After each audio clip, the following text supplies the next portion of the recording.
નમસ્કાર વિદ્યાર્થી મિત્રો, સપ્તર્ષિ સંકુલની અંદર આપ સૌનું હાર્દિક સ્વાગત કરું છું. વિદ્યાર્થી મિત્રો, આજે આપણે સ્ટાન્ડર્ડ 7 એટલે ધોરણ 7 એમાં વિષય અંગ્રેજી એમાં આપણે યુનિટ નંબર 4 એટલે પાઠ નંબર 4 આપણે જોવાના છે.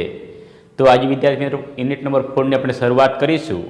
એનું જે ટાઇટલ છે questions of yes no yes no yes no. તો વિદ્યાર્થી મિત્રો આપણે યુનિટ નંબર 4 છે એમાં પાર્ટ 1 જોવાના છે. પાર્ટ 1 છે તમારે પેજ નંબર 40 અને 41. તો વિદ્યાર્થી મિત્રો તમે જે ટેક્સ્ટ બુક છે, જે તમારી જે પાઠ્યપુસ્તક છે એમાં તમે પેજ નંબર કાઢો 40 એટલે 40. એમાં એક્ટિવિટી 1 દર્શાવેલી છે. એક્ટિવિટી 1 દર્શાવેલી છે એમાં હજુમાં લખ્યું છે રીડ એન્ડ એન્જોય, વાંચ્યું અને મોજ કરો. તો વિદ્યાર્થી મિત્રો કોઈ પણ એક્ટિવિટી હોય એ પાઠના અનુરૂપ એક્ટિવિટી મૂકવામાં આવી હોય છે. જે એક્ટિવિટી પણ એવી જ છે, પહેલાં એક્ટિવિટી આપણે વાંચવાની છે, પેરેગ્રાફ વાંચવાનો છે, પછી પ્રશ્નો છે અને જવાબ લખવાનો છે. તો આપણે પાઠ છે questions of yes no yes no yes no એને આપણે અનુરૂપ થઈ જઈશું. તો જો વિદ્યાર્થી મિત્રો પેજ નંબર 40 એમાં શરૂઆતની જે પેરેગ્રાફ છે સંવાદમાં છે એમાં પાર્થ અને ટીચર બંને વાત કરે છે એટલે ડાયલોગ્સ કહેવાશે. તો જુઓ, પાર્થ કહે છે, sir will you punish me for what I did not do. Parth કહે છે ટીચરને કહે છે, સાહેબ શું મને તમે પનિશ કરશો, સજા કરશો જે મેં કર્યું નથી તે. પાર્થ શું કહે છે પોતાના સાહેબને કહે છે, સાહેબ મને પનિશ કરશો, મારશો, સજા કરશો જે મેં કર્યું નથી તે કામ. ટીચર કહે છે નો, ઓફકોર્સ નો. ટીચર કહે છે ના બેટા ના. પાર્થ કહે છે I have not done my homework today. Parth પોતે સાચું બોલે છે, બટ શું કહે છે વિદ્યાર્થી મિત્રો, સાહેબ મેં લેસન કર્યું નથી. તો વિદ્યાર્થી મિત્રો અહીંયા 1, 2, 3 એમ પ્રશ્ન દર્શાવેલા છે, એનો આપણે જવાબ મેળવવાના છે. એટલે આપણે શું બની જાય questions of yes no yes no yes no એના અનુરૂપ આપણે થઈ જઈશું. તો જુઓ, એમાં સૌથી પહેલાં પ્રથમ જે ડાયલોગ છે નંબર 1 ડાયલોગ છે એના આપણે પ્રશ્ન મેળવીશું, પ્રશ્ન જવાબ લખીશું. બરાબર.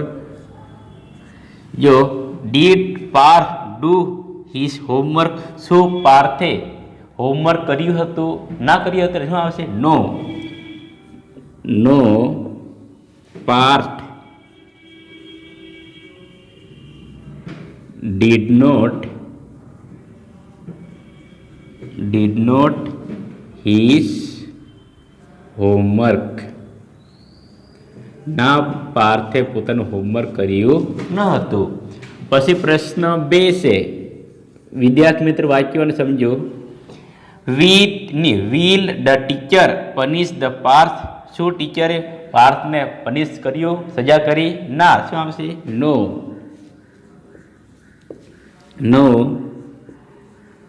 The teacher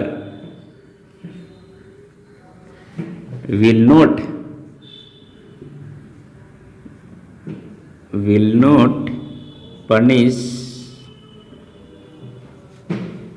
Parth. થઈ ગયો. Will the teacher punish Parth.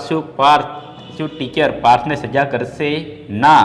The teacher will not punish Parth. Teacher પાર્થને સજા કરશે નહીં. પછી જો પ્રશ્ન 3, જો ટીચર વિલ પનિશ પાર્થ. શું છે? Teacher will punish Parth because.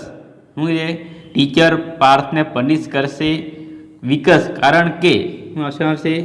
He has not. શું આવશે? He has not done his homework. તેણે પોતાનું હોમવર્ક કર્યું ન હતું. કદાચ ટીચર તેમને સજા કરશે કે નહીં. બરાબર. ઠીક છે વિદ્યાર્થી મિત્રો, આ જે પ્રશ્નો છે 3 પ્રશ્નો છે એના આપણે જવાબ લખ્યા. Dialogue number 1. હવે ડાયલોગ નંબર 2 આપણે જોઈશું. એમાં જુઓ વિદ્યાર્થી મિત્રો, એમાં તુષાર અને જીગર બંને વાત કરે છે. જો તુષાર કહે Jigar, your father was black a few month ago. હું કહે છે તુષાર જીગરને કહે છે, જીગર તાર પપ્પા કેટલાક મહિના પહેલા કેવા દેખાતા હતા? બ્લેક એટલે કાળા દેખાતા હતા. But now he is looking very fair. Very fair એટલે એનો થાય ગોરા. ફેર એટલે ગોરા. તો શું કહે છે? પરંતુ અત્યારે તારા પપ્પા કેવા દેખાય છે? ગોરા દેખાય છે. તુષાર શું કહે જીગરને? જીગર તારા પપ્પા પહેલા કાળા દેખાતા હતા, પરંતુ કેટલાક અત્યારે સમયમાં કેવા દેખાય છે? ગોરા દેખાય છે. જીગર કહે છે યસ યુ આર રાઈટ. જીગર કહે છે તમારી વાત સાચી છે. જીગર કહે છે જો તુષાર કહે છે does he apply fairness cream. Tushar કહે છે જીગરને, શું તારા પપ્પા ક્રીમ ઉપયોગ કરે છે, જે ગોરા થવાની ક્રીમ? જીગર કહે છે નો હી ડઝ નોટ. હું કહે છે ના, તે ઉપયોગ કરતા નથી. Tushar did he consult a beautician. Beautician એટલે જે કન્સલ્ટ જે ગોરા થવાના જે નિષ્ણાંત હોય, તજજ્ઞ હોય સુંદર પ્રસાદના, એના કંઈ સલાહ લીધી છે, એનો કંઈ ઉપયોગ કરે છે? જીગર કહે જો સી બિફોર 2 months. શું કહે છે? 2 month પહેલાં he was working in an oil mill. Prabhu કહે છે 2 મહિના પહેલાં તે ક્યાં કામ કરતા હતા? ઓઇલ મિલની અંદર કામ કરતા હતા. And now he is working in a flour mill. Flour mill એટલે જે લોટની જે મિલ હોય, જે લોટ બનાવતા હોય, એમાં કામ કરે છે. થઈ ગયું. તુષાર શું કહે છે જીગરને? તુષાર કહે છે જીગર તારા પપ્પા પહેલાં કાળા દેખાતા હતા, અત્યારે ગોરા દેખાય, શા માટે? જીગર કહે છે તારી વાત સાચી છે. તુષાર કહે છે પાછું કહે છે તો શું તમારા પપ્પા ક્રીમનો ઉપયોગ કરે છે, જે સૌંદર્યનો પેલો ગોરા થવાની ક્રીમ? તુષાર કહે છે ના, પણ એ શું છે? પછી જીગર કહે છે થોડા મહિના પહેલાં 2 મહિના પહેલાં ક્યાં કામ કરતા? ઓઇલની અંદર, ઓઇલ મિલમાં. અત્યારે કેમ કામ કરે છે? ફ્લોર મિલમાં. એટલે એ પોતાના પપ્પા કેવા દેખાય છે? ગોરા દેખાય છે. તો જો વિદ્યાર્થી મિત્રોને કુલે 3 પ્રશ્ન આપેલા છે, આપણે જવાબ મેળવીએ. ડાયલોગ નંબર 2, પ્રશ્ન 1 જવાબ. Did Jigar's father apply a face cream. શું જીગરના ફાધર એ ક્રીમનો ઉપયોગ કરતા હતા, ફેસ ક્રીમનો? ના. ના આવશે ને? આવશે no. No Jigar's father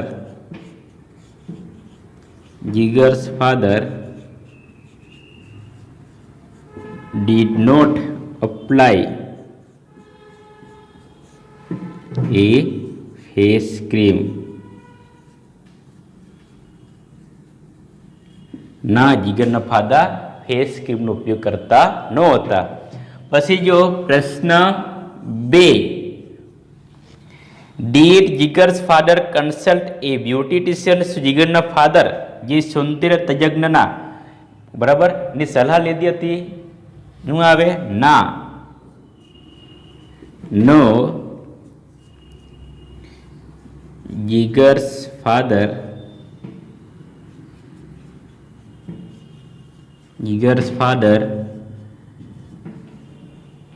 did not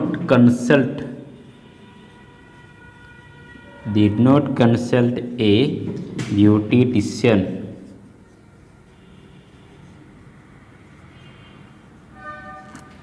પછી જો વિદ્યાર્થી મિત્ર પ્રશ્ન 3, did Jigar's father work in a oil mine. શું જીગરના પપ્પા બરાબર કોઈની ઓઇલ ને coal. Did Jigar's father work in a coal mine. શું જીગરના પપ્પા કોલની ખાણમાં કામ કરતા હતા? ના. ક્યાં કામ કરતા? ઓઇલ કંપનીમાં. આપણે લખી નો.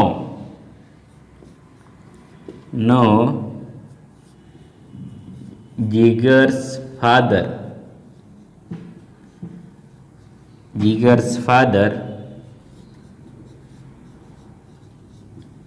did not work in a coal mine. તો વિદ્યાર્થી મિત્રો આપણે પેજ નંબર 40 ઉપર જે બે ડાયલોગ છે એને આપણે સમજૂતી મેળવી અને પ્રશ્ન જવાબ લખ્યા. તો વિદ્યાર્થી મિત્રો આના પહેલાં તમે સ્ક્રીનશોટ પાડી લો, જેથી કરીને આપણે બાકીના જે આગળના છે એ આપણે એનો અભ્યાસ કરીએ. તો દરેક વિદ્યાર્થી મિત્રોએ સ્ક્રીનશોટ પાડ્યો હોય એવી હું આશા ધરાવું છું. હવે સાફ કરી નાખું છું. હવે જો વિદ્યાર્થી મિત્રો પેજ નંબર 41ની અંદર એમાં ડાયલોગ નંબર 3 છે એ આપણે હવે જોઈએ.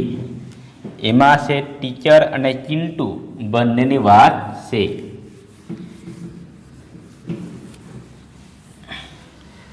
હવે જુઓ ડાયલોગ નંબર 3 પ્રશ્ન 1 બરાબર. પહેલાં આપણે ડાયલોગ સમજી લઈએ. ટીચર કહે છે why are you late today. Teacher ચિંટુને કહે છે તમે શા માટે આજે મોડા થયા છો. ચિંટુ કહે sir I got up a bit late today. Bit એટલે થોડું. ટીચર ચિંટુ કહે છે ટીચરને સર આજે મને ઉઠવાનું થોડુંક મોડું થઈ ગયું. આઈ વોઝ ઇન એ હરી. મેં ઉતાવળ કરી. આઈ પ્રેસેડ ધ ટૂથપેસ્ટ વેરી હાર્ડ. મેં શું કહે છે મેં ઉતાવળ કરી. એમાં જે ટૂથપેસ્ટ છે જે બ્રશ કરવા માટે ટૂથપેસ્ટ બરાબર એને જોરથી મેં દબાવ્યું ઉતાવળમાં. And whole paste came out. બધું જે લિક્વિડ છે પેસ્ટ બધું બહાર નીકળી આવ્યું. I tried very hard to put paste back into the tube. જે ટ્યુબ છે બરાબર એમાં ફરીથી મેં ભરવા ખૂબ જ પ્રયત્ન કર્યો. I tried for more than an hour. મેં આ જે પ્રયત્નો જે ભરવાનું મેં એક કલાકો સુધી મેં એનો કઈ કલાક સુધી મેં મથામણ કરી એમ કહે છે. But I fail. હું સફળ થયો નહીં. Than I started for school. પછી મેં સ્કૂલ આવવાનું શરૂ કર્યું હતું. સો આઈ ટીચ ધ લેટ. એટલા માટે મારું મોડું થઈ ગયું. ખ્યાલ આવી ગયો. ચિંતુ શું કહે છે આજે મને ઉઠવાનું થોડુંક મોડું થઈ ગયું એટલે મેં ઉતાવળ કરી. એમાં જે ટૂથપેસ્ટ છે એમાં જે મેં ખૂબ જ બરાબર જે ઉતાવળની અંદર મેં જોરથી દબાવ્યું તો બધું પેસ્ટ ક્યાં બહાર નીકળી આવ્યું. એને પાછું ભરવા મને 1 કલાક સમય વેડફાઈ ગયો. એટલા માટે મને અહીં આવવાનું મોડું થઈ ગયું એવું કહે છે ચિંતુ. હવે જો પ્રશ્ન 3 છે એમાં પણ આપણે જવાબ મળીએ. Did Chintu get up on time. શું ચિંટુ પોતે બરાબર ટાઈમસર ઉઠ્યો હતો. ના આવશે નો.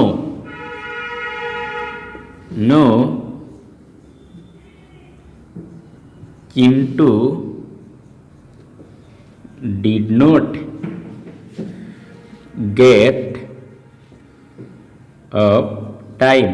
ના ચિંટુ ટાઈમસર ઉઠ્યો ન હતો. પછી જો પ્રશ્ન 2 વિદ્યાર્થી મિત્રો. Did Chintu put the paste back into the tube? Did he succeed? શું કહે છે Did Chintu put the paste back into the tube? શું ચિંટોએ જે પેસ્ટ બહાર નીકળી આવ્યું હતું એને પાછું અંદર ભર્યો. Did he succeed? શું તે સફળ થયો.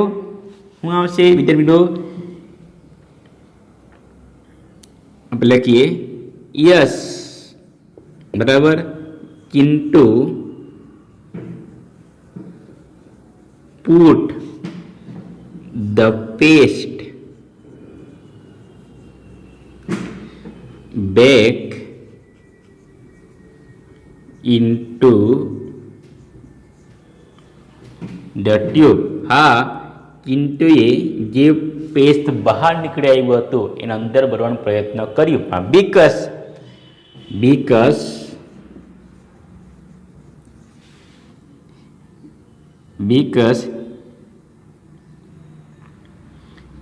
he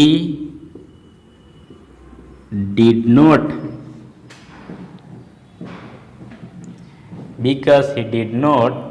succeed.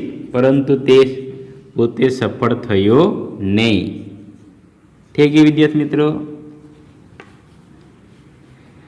પ્રશ્ન ફરીથી સમજી લો.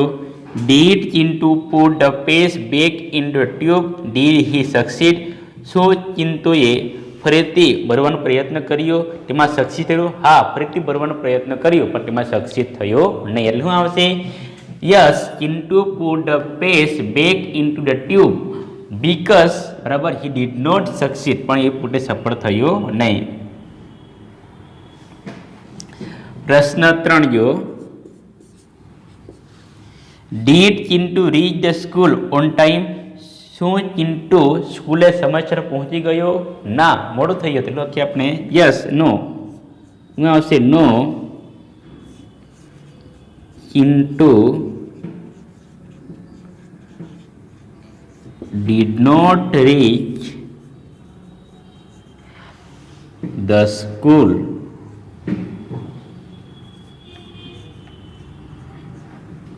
on time.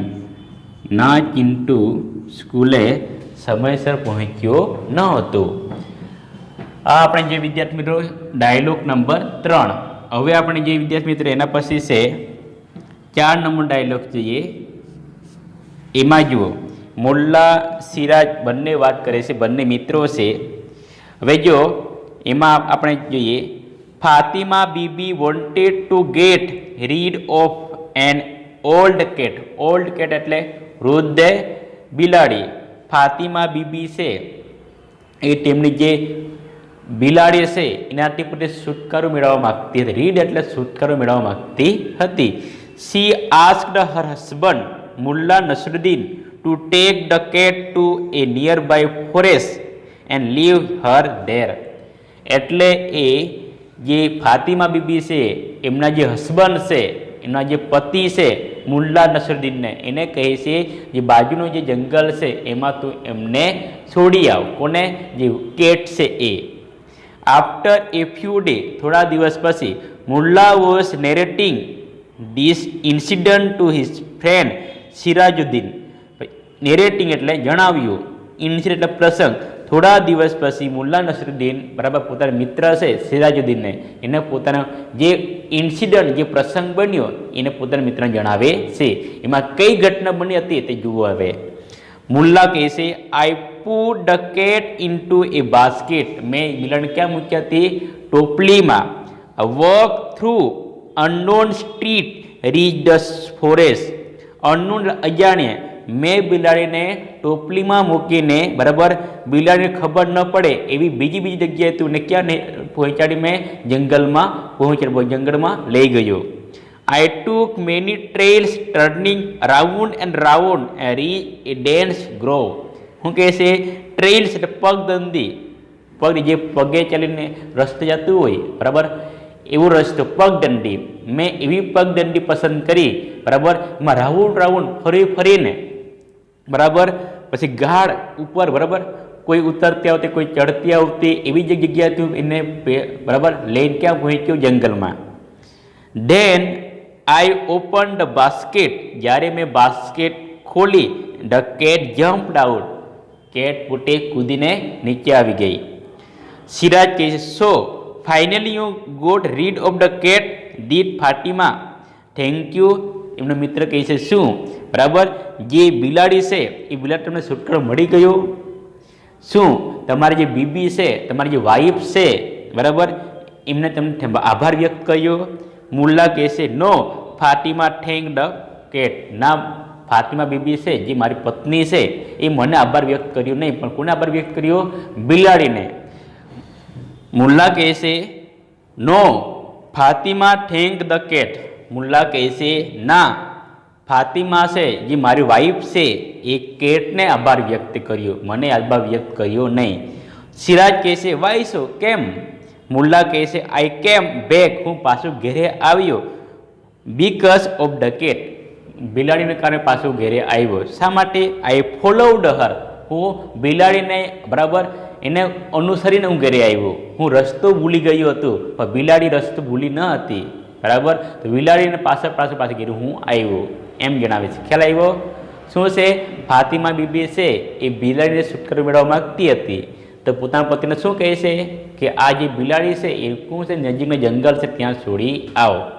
પછી મુલ્લા નસરુદ્દીન પોતે જાય છે, બિલાડીને પોતે ભૂલી જાય, રસ્તો ભૂલી જાય, એમ કરીને અલગ અલગ રસ્તાથી જઈને એ પોતે જંગલમાં મૂકે છે.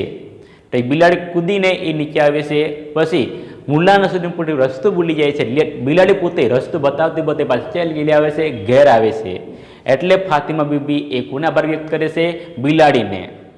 ખ્યાલ આવ્યો? હવે પ્રશ્ન 3 છે, આપણે જવાબ મેળવીએ. Did Fatima Bibi like the cat? શું ફાતિમા બીબીને બિલાડી ગમતી હતી? શું આવશે? નો કે યસ? નો આવશે. નો.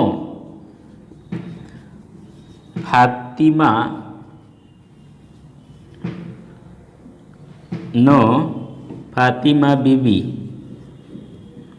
did not like the cat. ના, ફાતિમા બીબીને બિલાડી ગમતી નહોતી. પ્રશ્ન 2, did Mulla get rid of the cat? શું મુલ્લા જે બિલાડીથી છુટકારો મેળવ્યો હતો? શું આવશે? હું લખશું વિદ્યાર્થી? Did Mulla get rid of the cat? શું આવશે? Yes. Mulla got rid of the cat. શું લખે? પ્રશ્ન જે ઉપરથી જોઈ લો. Did Mulla get rid of the cat? શું મુલ્લાએ બરાબર બિલાડીથી છુટકારો મેળવ્યો? ના આવશે વિદ્યાર્થી. નો આવશે. નો આવશે. યસ નો આવશે. નો આવશે. નો. Mulla did not. એ શું આવશે? Did not gate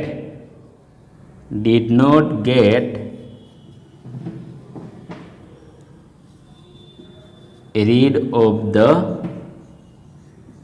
cat. હવે જો પ્રશ્ન 3,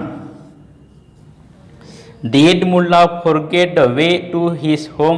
શું મુલ્લાએ બરાબર એમનો જે રસ્તો છે એ ભૂલી ગયા હતા? હા. શું આવશે? હા. Yes. Mulla forgot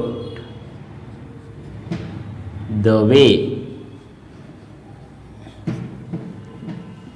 to his home. હા, મુલ્લા પોતાના જે ઘરે આવો રસ્તો ભૂલી ગયા હતા. તો વિદ્યાર્થી મિત્રો, અહીંયા આપણે જે પાર્ટ 1 છે એ આપણે પૂર્ણ કર્યું. તો એમાં જે ડાયલોગ્સ, જે પ્રશ્ન જવાબ છે મેં લખવાનો પ્રયત્ન કર્યા છે. તો વિદ્યાર્થી આનો પણ તમે સ્ક્રીનશોટ પાડી લો, જેથી કરીને તમે જે અંદરમાં જે ચોપડીમાં છે તમે લખી શકો. તો વિદ્યાર્થી મિત્ર, અહીંયા આપણે પાર્ટ 1 પૂર્ણ કરીએ છીએ. વિદ્યાર્થી મિત્ર, ફરીથી વિડીયો જોઈ સમજવાનો પ્રયત્ન કરજો. દરેક વિદ્યાર્થીને જય હિન્દ, જય ભારત.